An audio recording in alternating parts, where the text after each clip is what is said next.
Baik, sekarang sujud. Perhatikan. Begitu kita sujud, habis sami Allahu liman hamidah. Waktu kita sujud, nggak perlu angkat tangan lagi. Kadang-kadang ada angkat tangan untuk melakukan sujud. Nggak usah. Jadi saudara, sami Allahu liman hamidah, Rabbana walakal hamd. Langsung kita sujud. Sujud yang turun pertama kali adalah dengkul. Yang turun pertama kali dengkul. Nah, setelah itu tangan.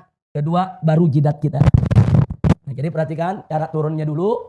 Turunkan dulu dengkul kita. Kedua tangan kita. Kemudian kita sujud. Baik. Ada beberapa hal yang perlu diperhatikan. Posisi kaki. Posisi jari jemari. Jangan begini.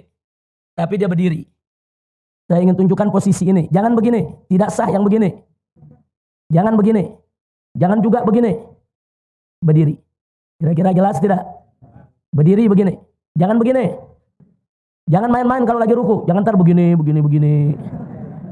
Jangan. Ini seperti ini. Sempurna. Jangan ditekuk ke depan. Jangan juga begini. Tapi berdiri. Walaupun yang berdiri ini cuma jempol. Dengan jari di sebelahnya. Dengan jari di tengah. Kelingking tidak nempel. Tidak apa. Yang penting ujung jari jemari. Ini bagian dari sujud kita. Kira-kira jelas tidak? Baik. Sujud laki dan sujud perempuan. Perhatikan. Sujud laki agak ke depan. Terbuka. Sujud perempuan agak ke dalam. Ini sujud perempuan. Agak ke dalam. Sujud laki agak ke depan. Sampai di sini jelas? Posisi tangan sama seperti tadi. Ini tangan jangan terlalu lebar. Jangan terlalu rapat. Tangan dibuka menghadap ke kiblat. Jari jempol sejajar dengan telinga. Jadi tidak begini. Tidak begini. Enggak begini. Kira-kira jelas tidak? Ini pelajaran sholat penting. Kira-kira jelas tidak? Ada yang begini? Ada yang begini? Ada. Jadi ini nih dibuka. Ini jari, ingat, ini jari. Nih kayak kita takbiratul ihram nih. Nah, ini dia nih. Sama, ini jari jemari ini ada di dekat telinga. Kira-kira jelas tidak? Paham? Baik. Posisi jidat. Yang paling afdol saat jidat kita menyentuh tempat sujud, hidung kita juga nyentuh lantai. Tapi kalau hidung nggak nyentuh, jidat aja yang nyentuh, sah. Sebab yang anggota sujud itu bukan hidung, tapi jabah. Jidat. Baik. Membawa sorban. Perhatikan. Ini kadang-kadang santri keren pakai sorban. Cuman gara-gara sorban sholatnya pada nggak sah tiap hari. Hati-hati. Hati-hati. Lalu kita sujud pakai sorban.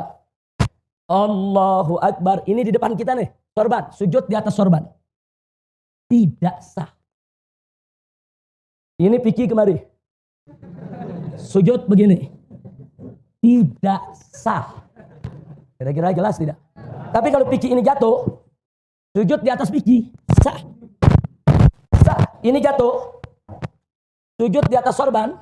Sah. Tapi kalau sorban ini sedang kita pakai. Begini. Sorban di depan kita. Terus sujud di atas sorban. Tidak sah. Nah, kalau Anda lagi sujud. Tahu-tahu nggak sengaja ini begini. Anda udah sujud begini. Turunkan aja ini. Ini turunkan. Selesai. Sholat Anda sah. Paham? Jadi jangan mentang-mentang pakai sorban. Ada yang sujud kadang-kadang di atas sorban. Tidak sah. Sebab kalau Anda sujud di atas sorban. Sorban yang sedang Anda pakai. Berarti Anda sujud di atas pakaian yang sedang Anda gunakan. Nggak boleh. Kira-kira jelas tidak? Nah, makanya sekarang bagaimana kalau orang rambutnya panjang nutup semua ini? Dia sujud, tidak ada bagian jabahnya yang menempel di lantai. Tertutup rambut, tidak sah. Ini jabah mesti nempel. Nah, nempelnya pun harus ada beban. Contohnya beban, andai kata. Ini tempat sujud saya tepung atau bedak. Andai kata bedak. Kalau saya sujud, saya angkat, ngejiplak, ada tanda sujud. Itu berarti saya sujud dengan beban. Ada orang sayang menjambulnya. Dia sujud hati-hati, saudara. Cuma nempel begini. Ada yang begitu. Andai kata ada bedak, nggak ada tanda sujud. Tidak sah.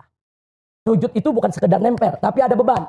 Nah, jadi kalau dalam kitab fikih diumpamakan andai kata ada tepung itu ada bekas cap jidat kita. Kira-kira jelas tidak? Nah, ini yang penting. Termasuk perempuan yang suka yang pakai apa? Mukena. Kadang-kadang mukenanya panjang, begitu dia sujud, mukenanya di depan. Dia sujud di atas mukena, tidak sah. Makanya hati-hati tempat sujud kita. Nah, jangan sampai berkaitan dengan apa yang sedang kita pakai.